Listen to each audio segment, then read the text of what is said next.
오늘의 주요 뉴스입니다. 3년 넘게 이어진 코로나19 환자 격리 의무가 이르면 이달부터 해제될 가능성이 커 보입니다. 국가감염병 위기대응 자문위원회는 격리 기간을 줄이는 단계를 건너뛰고 바로 없애자는 의견을 냈는데 다만 의료기관과 취약시설에서의 마스크 착용 의무는 당분간 유지하는 쪽으로 의견을 모았습니다. 최근 강원도 앞바다에 소규모 지진이 잇따르는 가운데 어제 오후 8시쯤 동해시 남남동쪽 4km 해역에서 규모 2.5의 지진이 발생했습니다. 이어 오후 9시 12분에는 동해시 북동쪽 52km 해역에서 규모 2.1의 지진이 발생했습니다. 지난 연휴에 내린 비로 남부지방의 가뭄이 모두 해소되고 지난 1년여간 이어진 전남 섬 지역의 제한급수도 대부분 해제됐습니다. 하지만 앞으로 3개월간 강우량이 예년과 비슷하거나 조금 많을 것으로 예보돼서 이번엔 집중호우에 대한 대비가 필요할 것으로 보입니다. 정부가 학교 내 안전사고와 범죄를 막기 위해서 CCTV와 사물 인터넷 센서 등을 활용해 스마트 안전관리 시스템을 개발하기로 했습니다. 내년까지 기술 개발을 완료하고 2025년 학교 복합시설에서 시범 운영을 시작해 전국 학교로 확대하겠다는 계획입니다. 캐나다 서부를 중심으로 지난 5일부터 100건이 넘는 산불이 발생하면서 지금까지 서울 면적의 2.5배 달하는 지역이 불에 탔습니다. 산불이 원유와 천연가스 생산 지역에까지 영향을 주면서 캐나다 에너지 기업들이 원유와 가스 생산을 잇따라 중단하고 생산 시설을 일시 폐쇄했습니다.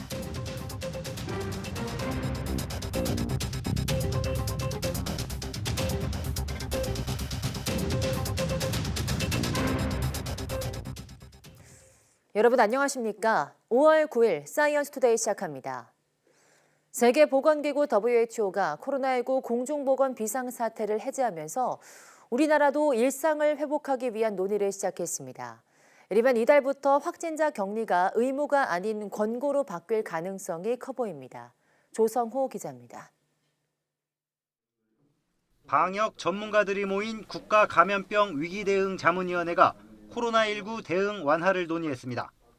세계보건기구 WHO가 비상사태를 해제한 만큼 우리 정부 방역 정책도 변화의 속도를 내야 한다고 의견을 모았습니다. 자문위는 코로나19 위기 경보 단계를 현재의 심각에서 경계로 내리자고 제안했습니다. 또 절반이 넘는 자문위원들은 확진자는 7일 동안 반드시 격리하도록 한 것을 권고로 전환하자는 의견을 냈습니다. 앞서 정부는 위기 단계를 낮추고 격리 기간을 줄이는 1단계, 격리 의무를 없애는 2단계, 독감처럼 관리하는 3단계로 나눠 조정하기로 했는데 1단계 지침을 건너뛰고 곧바로 2단계 조치를 시행하도록 하자는 겁니다. 그렇게 되면 지난 2020년 1월부터 3년 4개월 동안 이어진 확진자 격리 의무가 종료됩니다. 다만 2단계 조정안에 포함됐던 의료기관과 취약시설 마스크 착용 의무는 의료진과 환자 안전 등을 고려해 당분간 유지하는 쪽으로 의견이 모였습니다. 정부는 이 같은 전문가 논의를 바탕으로 이번 주 안에 방역조치 완화 방안을 확정할 예정입니다. 세부적인 내용과 적용 시기를 발표하는 중앙재난안전대책본부 회의는 한덕수 국무총리가 해외 순방을 마치고 귀국하는 오는 11일 이후로 예상됩니다. 새로운 감염병이 나타나는 주기가 점점 빨라지는 만큼 다음 감염병에 대한 준비도 시작했습니다. 조기 진단 역량을 높여 30일 안에 감염병 특성을 분석하고 하루 최대 확진자 100만 명까지 안정적으로 대응하는 체계를 구상하고 있습니다. 질병관리청은 지난 2016년 메르스 유행 이후 8년 만에 방역정보 시스템을 개편하고 있습니다. 이번 개편 사업은 지난해 11월부터 시작해 내년 6월까지 완료하는 것을 목표로 하고 있으며 또 코로나19의 80세 이상 치명률이 전체 평균의 17배에 달하는 만큼 방역 조치를 완화해도 고위험군에 대한 보호는 계속 유지할 계획입니다. YTN 조성호입니다. 어제 오후 7시 51분 강원 동해시 남남동쪽 4km 해역에서 규모 2.5의 지진이 발생했다고 기상청이 밝혔습니다. 진앙은 북위 37.49도, 동경 129.13도이며 지진 발생 깊이는 17km입니다. 기상청은 지진 발생 인근 지역은 지진동을 느낄 수 있다며 안전에 유의해달라고 당부했습니다. 오후 9시 12분 동해시 북동쪽 52km 해역에서도 규모 2.1의 지진이 발생했고 기상청은 이로 인한 피해는 없을 것이라고 밝혔습니다. 어린이날 폭우로 야외 활동에 지장이 컸지만 남부지방의 극심한 가뭄은 모두 해소됐습니다. 섬 지역의 제한 급수도 1년여 만에 해제됐습니다. 김민경 기자입니다. 누런 흙탕물이 차선을 알아볼 수도 없이 도로를 가득 덮었습니다. 자동차들은 일제히 전조등을 켜고 물보라를 가르며 서행합니다. 지난 3일부터 6일까지 제주 산간에는 무려 1000mm가 넘는 기록적인 폭우가 쏟아졌습니다. 극심한 가뭄으로 고통받던 전남 고흥과 장흥, 해남에도 300mm가 넘는 비가 내렸습니다. 침수와 정전 등 크고 작은 피해가 잇따랐지만 가뭄으로 메말랐던 전남 지역에는 말 그대로 해갈의 단비였습니다. 기상청은 이번 비로 관측 이래 가장 길었던 기상가뭄이 해소됐다고 밝혔습니다. 지난 3일부터 5일 사이 남쪽으로부터 고온다습한 공기가 다량 유입되면서 남부지방을 중심으로는 매우 많은 양의 비가 내렸습니다. 이 비로 인해 최근 이어져 오던 남부지방의 가뭄은 어느 정도 해소된 것으로 분석됩니다. 극심한 가뭄에 저수율이 최소 10%까지 떨어졌던 댐들도 30% 안팎까지 크게 상승했습니다. 지난해 3월부터 1년여 동안 이어졌던 전남 섬 지역의 제한급수도 해제됐습니다. 당분간 가뭄이 재현될 가능성은 낮습니다. 기상청의 3개월 전망에 따르면 강우량이 예년과 비슷하거나 조금 많을 것으로 보이기 때문입니다. 특히 여름철에는 엘니뇨가 발달하며 남부지방 강수량이 예년보다 증가할 것으로 보입니다. 가뭄으로 고통받던 지역에 이번에는 집중호우 피해가 나타날 수 있는 만큼 철저한 관리와 대비가 필요해 보입니다. YTN 김민경입니다. 지난주 아프리카 콩고 민주공화국 동부에서 발생한 홍수와 산사태로 인한 사망자가 400명을 넘어선 것으로 파악됐습니다. 민주 콩고 동부 사우스 키부주의 주지사는 현재까지 폭우 피해 사망자를 401명으로 집계했다고 로이터 통신이 보도했습니다. 아직 실종자가 많이 남아있고 수색 작업이 진행 중이어서 사망자가 더 늘어날 수 있는 것으로 전해졌습니다.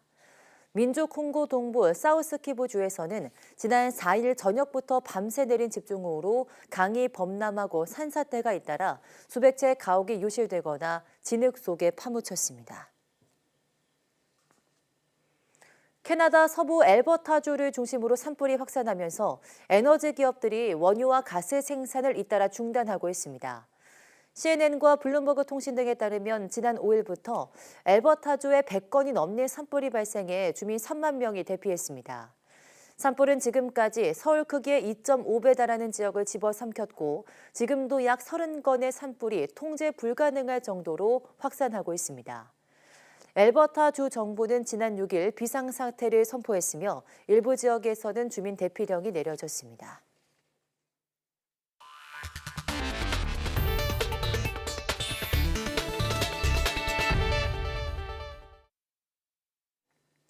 인공지능 AI 챗봇, 챗GPT를 업무에 도입하는 기업이 늘어나는 가운데 정부가 중앙행정기관과 지방자치단체 챗GPT가 내놓은 답변은 반드시 사실 여부를 확인하라고 당부했습니다. 행정안전부는 어제 중앙행정기관과 지자체 약 300개 기관에 챗GPT 안내서를 배포했다고 밝혔습니다. 행안부는 우선 생성형 인공지능의 한계로 거짓된 정보를 생성하거나 AI 학습 또는 이용 과정에서 개인정보 등 중요한 정보가 유출되는 문제 등이 발생할 수 있다고 경고했습니다. 특히 공공 분야에서 지켜야 할 주의사항으로 공무원들에게 챗GPT의 질문을 입력할 때 비공개 정보나 개인정보를 입력하지 않도록 주의를 당부했습니다. 또 챗GPT가 내놓은 답변은 반드시 사실 여부 검증과 확인을 거쳐야 한다고 강조했습니다. 정부가 학교 내 안전사고와 범죄 예방을 위해서 인공지능과 사물 인터넷 기술을 활용한 안전관리 시스템을 개발합니다.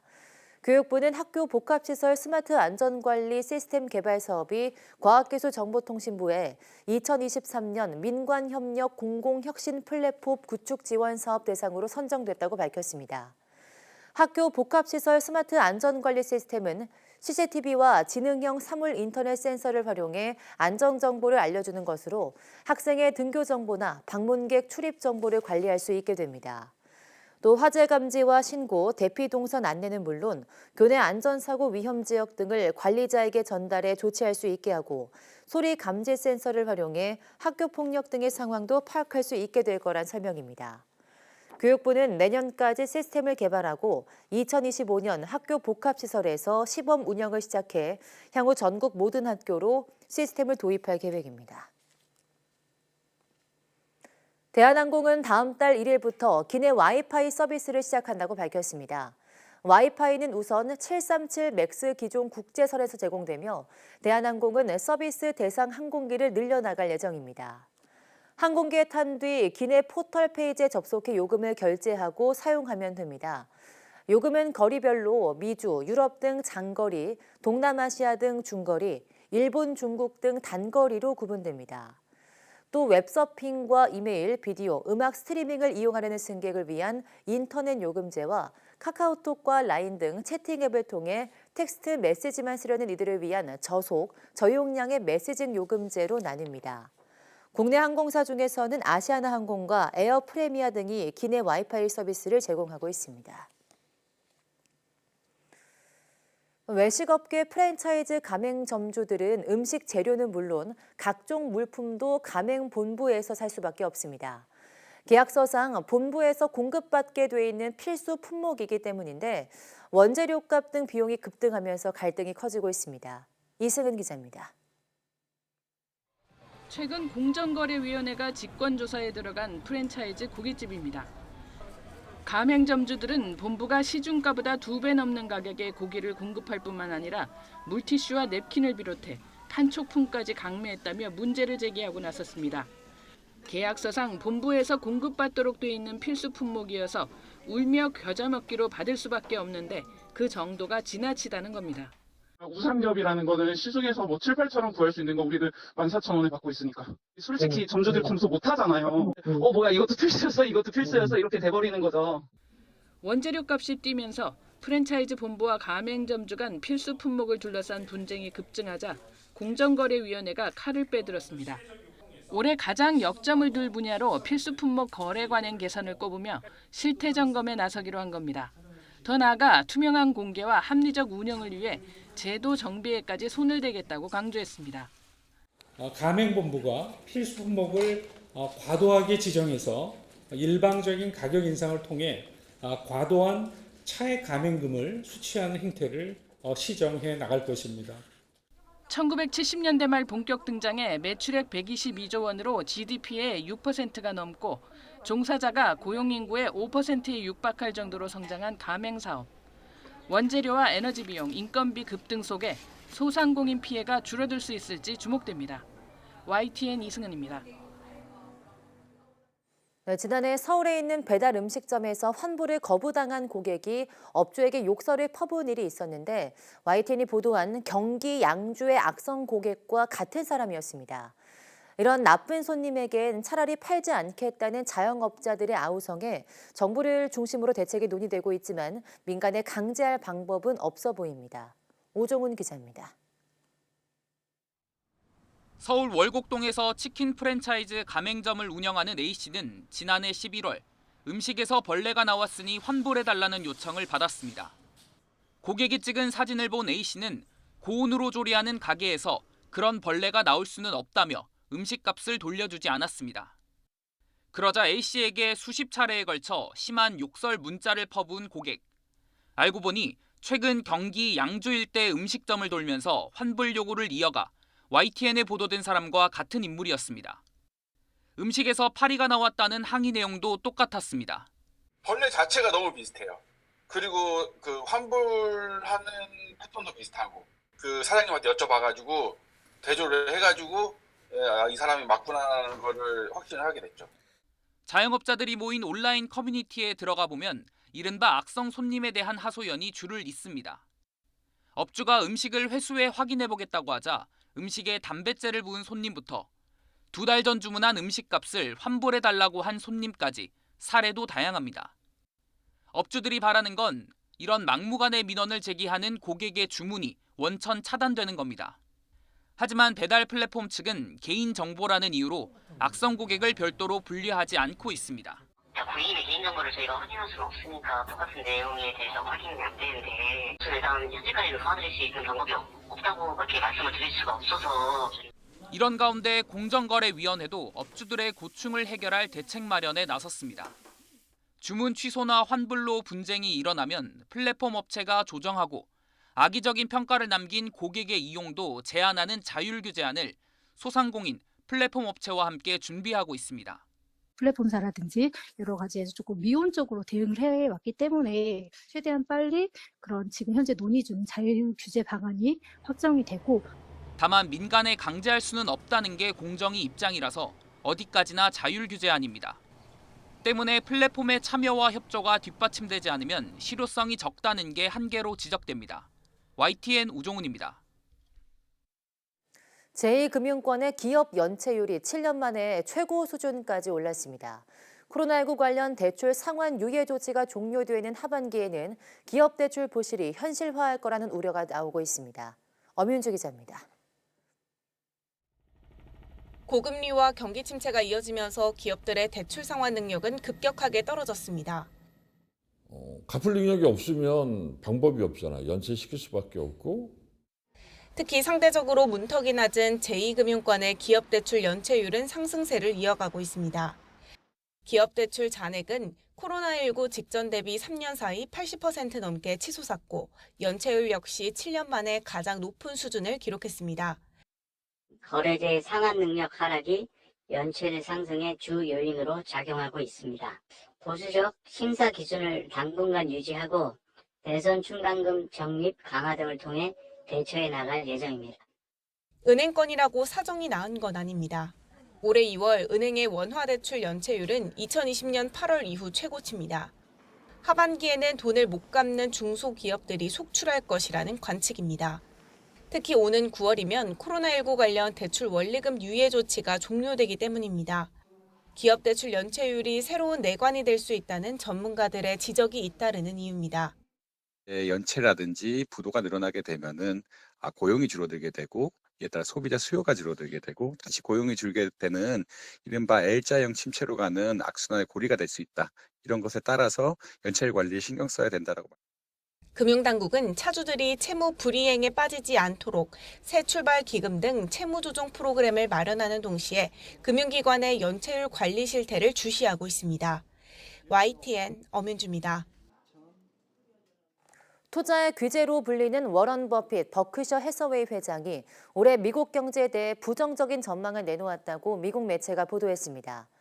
버핏 회장은 버크셔 해서웨이 연례 주주 모임에 참석해서 올해는 침체 쪽에 무게를 두고 쉽게 벌던 시대는 끝났다는 견해를 보였다고 경제 매체 비즈니스 인사이더가 전했습니다. 보도에 따르면 버핏은 우리 비즈니스 대부분은 지난해보다 올해 더 낮은 수익을 보고할 것이라며 그 이유를 더 폭넓은 경기 하강 탓으로 돌렸습니다. 버핏 회장이 이끄는 버크셔 해서웨이는 올해 1분기 미국 증시에서 우리 돈으로 17조 6천억 원 어치를 팔아치웠지만 상대적으로 투자는 많이 하지 않은 것으로 나타났습니다. 지난 주말 미국 텍사스에서 발생한 총기 난사 사건으로 희생된 한인 가족의 사연이 전해져 안타까움을 자아내고 있습니다. 6살 아들의 생일 선물로 받은 옷을 밖으로 쇼핑몰에 갔다가 참변을 당한 것으로 전해졌습니다. 워싱턴에서 권준기 특파원이 보도합니다. 젊은 부부와 어린 두 아들이 환하게 웃고 있는 가족 사진. 지난 주말 댈러스 교회 쇼핑몰 난사 사건으로 희생된 한인 교포 일가족입니다. 미국 모금 사이트에 올라온 사연은 나흘 전 6살 아들 생일 선물로 받은 옷을 다른 사이즈로 교환하러 쇼핑몰을 찾았다 참변을 당했다고 전하고 있습니다. 축복으로 가득해야 할 그날 오후가 총기 난사 학살로 한순간에 끝나버렸다며 부부와 둘째 아들은 희생자에 포함됐고 중환자실에서 퇴원한 6살 아들만 가족 중 유일한 생존자가 됐다고 밝혔습니다. 희생자 가족의 친구가 올린 사연은 SNS 등에 급속히 퍼지면서 기부 행렬이 이어지고 있습니다. 현지 교민들은 숨진 38살 조모 씨와 36살 강모 씨 부부가 어릴 때 부모를 따라 미국으로 이주한 교포로 한국말을 더 편하게 썼다고 전했습니다. 조 씨는 변호사, 강 씨는 치과 의사로 좋은 평판을 얻었고 한인교회를 다니며 주변 한인들을 돕는 활동에도 적극적이었던 것으로 알려졌습니다. 조 씨의 변호사 사무실 사이트 소개란에는 아메리칸 드림에 대한 깊은 자부심과 존경심을 갖고 있다며 1990년대 초 이민자로 살았던 경험으로 고객을 더 잘 이해하고 도우려고 노력한다고 적혀 있습니다. 이번 사건에서 유일하게 살아남은 6살 큰아들은 부상에선 어느 정도 회복했지만 정신적으로 큰 충격에 빠진 것으로 전해졌습니다. 현지에선 범인이 쇼핑몰 앞에 차를 세운 뒤 무차별적으로 총기를 난사하는 블랙박스 영상이 공개돼 충격을 더하고 있습니다. 현장에서 경찰에 사살된 범인은 극단적인 인종주의에 기반한 증오범죄를 꾸몄을 가능성이 제기되고 있습니다. 백악관은 올해만 총기 사건 사고로 14,000명이 목숨을 잃었다며 의회에 총기 규제 강화를 촉구했지만 공화당이 주도권을 쥐고 있는 하원에선 아직 별다른 움직임을 보이지 않고 있습니다. 워싱턴에서 YTN 권준기입니다.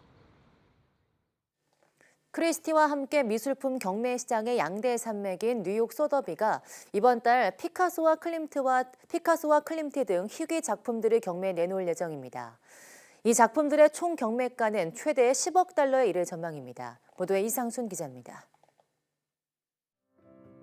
오스트리아의 아터제 호수가 무지개처럼 영롱한 빛을 발산합니다. 색채로 표현된 슈베르트의 음악이라는 클림트의 화풍이 잘 드러나 있습니다. It's almost more of a poetic depiction of water than it is a true landscape, which is what I think makes it so exciting. 20세기 초 호수를 주제로 한 클림트의 유일한 작품입니다. 경매가가 무려 4,500만 달러, 약 600억 원으로 예상됩니다. 초현실주의 화가 르네 마그리트의 작품 빛의 제국입니다. 빛의 제국 17개 시리즈 중 하나인 이 작품의 경매가는 최대 5,500만 달러입니다. It is certainly the ultimate example of Magritte's output, the greatest, achievement of surrealism, you may say, and the highlight of the Macy's and at Sotheby's. 피카소가 사랑했던 여인 3명의 초상화도 소더비 경매에 오릅니다. 피카소와의 개인적 관계에 따라 부드러운 색조나 강렬한 색감 또는 여신같이 그려진 작품들의 낙찰가는 각각 2, 3천만 달러로 예상됩니다. Even in a time when there is certainly as much, if not perhaps more, uncertainty in a global sense with markets, interest rates, etc., people are more interested in art as an asset. 이번 달 16일부터 3일간 열리는 뉴욕 소더비 경매는 최근 4번의 계절별 경매에서 3번째로 총 경매가가 10억 달러를 돌파할 것으로 보입니다. YTN 이상순입니다. 비단 바탕 위에 부처와 보살 등 문양을 수놓은 보물, 자수가살의 보존 처리하는 현장이 공개됩니다. 국립문화재연구원 문화재보존과학센터는 서울공예박물관과 함께 이달 23일부터 25일 4일간 대전문화재보존과학센터에서 보물 자수가사와 보존 처리 현장을 공개한다고 밝혔습니다. 자수가사 공개는 지난 1979년 보물로 지정된 이후 약 44년 만에 처음으로 자수 뒷면에 여러 겹 포개어 붙였던 배접지를 제거하고 공개될 예정이어서 뒷면 원형도 볼 수 있습니다. 이 유물은 부처, 경전, 존자 등 불교의 3가지 보물 그림 125개를 정교하게 수놓은 작품으로 예불을 위해 만든 것으로 추정되는데 현존하는 가사 중 희귀한 유물로 평가됩니다.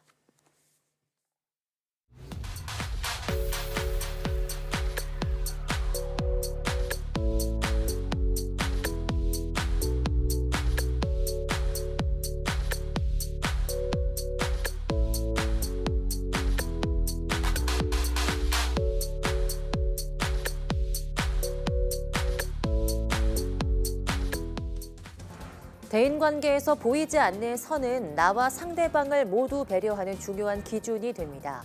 하지만 살아가다 보면 이 선 위에서 아슬아슬하게 줄타기를 하거나 심지어 선을 넘는 사람들로 불쾌감을 느낄 때가 있는데요.